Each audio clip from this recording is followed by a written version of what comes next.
Aquí seguimos con más contenido en República de la Verdad y ahora damos paso a una entrevista interesante con el señor Darío Nin. Él aspira a ser defensor del pueblo y qué bueno que usa este espacio para que ustedes conozcan su propuesta y por qué razón él quiere ocupar este cargo. Don Darío, muy buenas tardes y bienvenido aquí a República de la Verdad. Gracias, Patricia. Te doy a ti las gracias nuevamente por la invitación. El privilegiado soy yo al estar en tu programa. Pues mire, yo quiero que usted aproveche de una vez el espacio y primero me diga y le diga a los amigos televidentes un poco de su currículum y sobre todo, ¿qué le mueve a usted querer ocupar este cargo? Gracias una vez más. Bueno, Patricia, ¿qué te digo? Me he desempeñado desde los 17 años como maestro. Luego, pues, soy abogado con muchísimos años ya también de ejercicio, psicólogo clínico, soy terapeuta de pareja y además también tengo una especialidad en derechos humanos y derecho internacional humanitario. Creo que reúno las condiciones profesionales para aspirar al puesto de defensor del pueblo, aunque no te debo aclarar de entrada que mis aspiraciones no son al titular. Te digo que el defensor del pueblo está compuesto por un titular y adjuntos que tienen las mismas funciones que el titular, salvo que no tienen la dirección de la institución. Pero la Constitución de la República y la ley que crea el defensor del pueblo le da a los adjuntos similares atribuciones que la que le da al titular. Por eso entiendo que estando desde una posición de adjunto puedo hacer exactamente lo mismo que estando desde titular. Por eso, pues, cuando yo siempre digo, si hay alguna luz en tu propuesta, no importa en qué rincón esté, siempre saldrá. No, pero de verdad que interesante. Los adjuntos están en diferentes puntos del país, trabajan en la capital. ¿Cómo trabajan los defensores del pueblo adjuntos? Déjame decirte, déjame hacerte un poquito de historia brevísima. Sí, sí, sí, sí.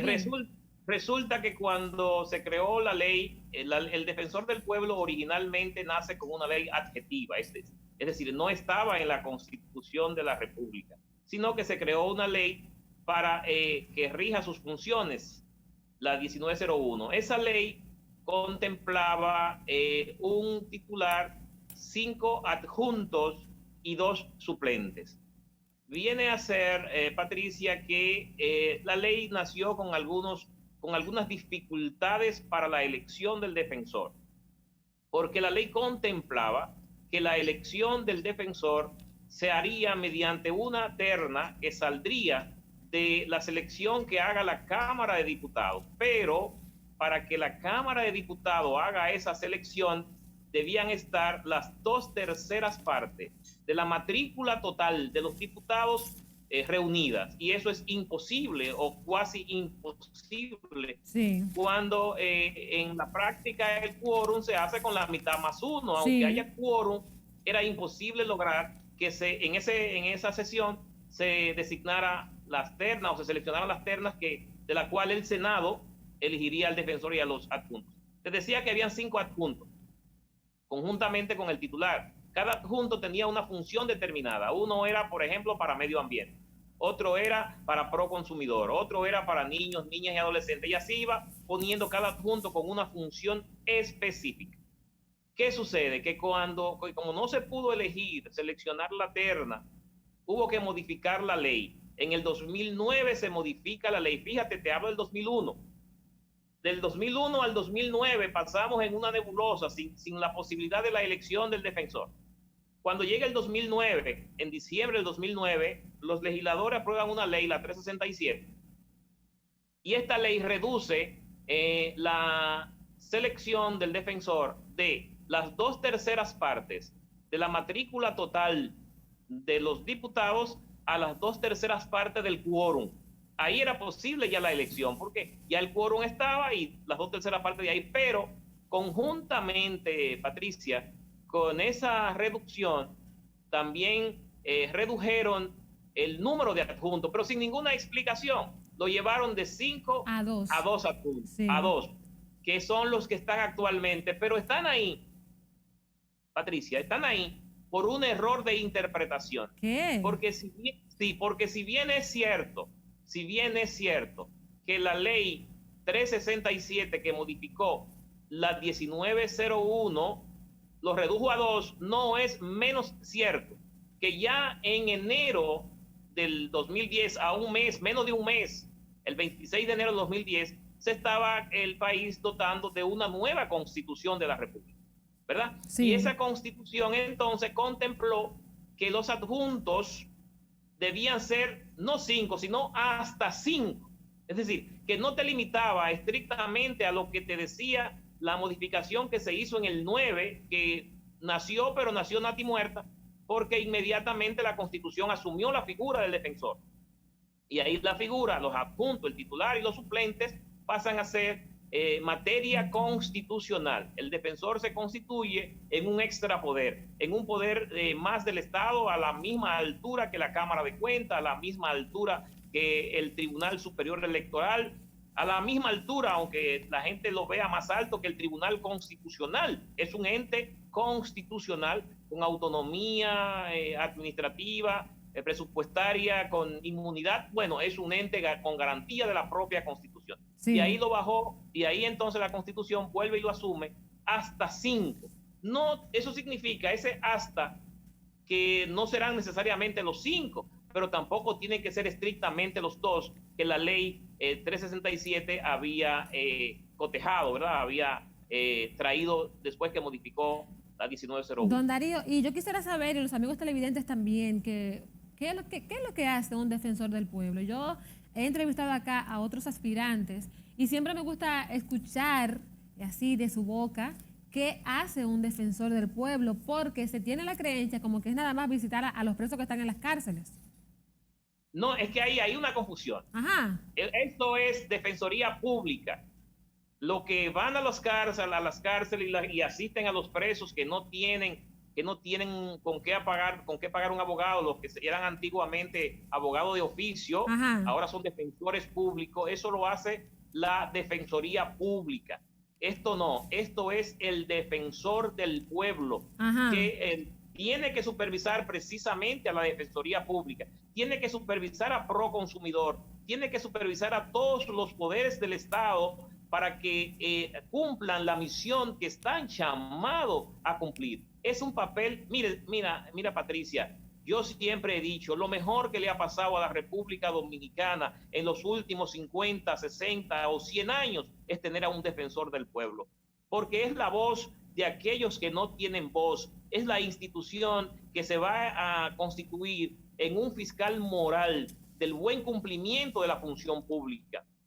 El defensor del pueblo tiene que ver, por ejemplo, si las prestadoras de servicios públicos, pero privadas, como son, por ejemplo, el Indotel, como son, por ejemplo, las instituciones que tienen que ver con los teléfonos, la luz, si abusaron contigo y no te hacen caso, cuando tú dices, bueno, el pleito no lo voy a echar yo, tú estás cogiendo piedra para los más chiquitos, voy a donde el defensor para que él te enfrente de tú a tú. Y el defensor, si bien es cierto que no tiene una categoría sancionadora, directamente la tiene moralmente, porque el defensor tiene la potestad de denunciar al jefe inmediato o de quien dependa esa falta de esa persona, no solamente nacional. Si aquí no se le hace el caso debido, pues tiene también que ir a las instituciones internacionales. Wow. Te digo que el defensor del pueblo es el fiscal moral de esta nación y es la voz, realmente la voz de quien no tiene voz. Es para cogerse el pleito que otro no puede echar para él, porque tiene un tamaño de un poder del Estado que le establece y que le da la propia Constitución y lo pone con una administración y una autonomía para que nadie le baje raya, para que nadie le baje línea. Un defensor del pueblo, como debe ser, es el guardián de las buenas garantías en el Estado Dominicano. Don Darío, y entonces, ya que usted dice que esto está, y es así, está instituido por la Constitución Dominicana, y para echar ese pleito tan grande, ¿cuenta con los recursos económicos la Defensoría del Pueblo para poder hacer frente a todos esos reclamos, denuncias, mantener esa vigilancia, esa supervisión? ¿Tiene los recursos económicos para que pueda operar como se debe? Patricia, dígame. Una jornada de 1000 kilómetros empieza con un primer paso, ¿verdad? Y las utopías, Patricia, nunca se alcanzan, porque el día que se alcance una utopía deja de ser utopía. Sí. Pero cuando tú caminas hacia una utopía y luego te detienes a ver el recorrido que hiciste, te das cuenta que avanzaste mucho. Entonces las utopías sirven para que avancemos.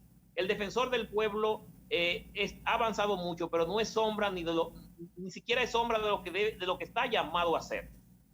¿Por qué? Porque fíjate, las actuales autoridades en el defensor recibieron solo un decreto, no recibieron un local, no recibieron un manual, no recibieron nada. Doña Zoila Martínez Guante, que es la actual titular, ha tenido, y un formidable equipo que hay allí, que me consta, ha tenido que estructurar el defensor del pueblo desde el primer manual hasta el local que se está construyendo. Esta etapa ha sido crucial, ha sido, ¿qué te digo? La parte más significativa del defensor, porque es donde el defensor ha nacido. Y nadie que nace de una vez empieza a producir, a dar frutos. Hay que criarlo, hay que levantarlo, hay que alimentarlo para que surja con fuerza. El defensor ha sido dado a luz, se está criando y se está dando las herramientas necesarias para que desarrolle el papel 100% que está llamado. Don Darío, hasta este momento. No, mire, que ya la entrevista debe concluir y me gustaría así, en un minutito, para que no me piquen aquí los muchachos, mire, un minutito, ¿por qué deben elegirlo a usted? Sí. Así breve. Bueno, yo creo que tengo los elementos necesarios, tengo la experiencia, yo fui por un tiempo el secretario general de Defensor, el director de educación, he sido maestro desde escuelas primaria a universidad, he sido fiscal, tengo la experiencia y tengo la vocación. Si buscan quién es Darío Nin en Google, de 20 años para acá y el papel que ha asumido como defensor, de hecho, eso solo le va a explicar las razones que tengo para ahora querer hacerlo desde el defensor del pueblo. Bueno, pues le agradezco muchísimo, de verdad. Le agradezco mucho, señor Darío Nin, de verdad que usted esté aquí en República de la Verdad y que pueda defenderse y decir por qué razón usted debe ser electo defensor del pueblo adjunto para hacer esta labor tan importante y que necesita nuestra sociedad. Un abrazo para usted y desde ya todo el éxito y la suerte del mundo para que su currículum sea valorado y también su trabajo.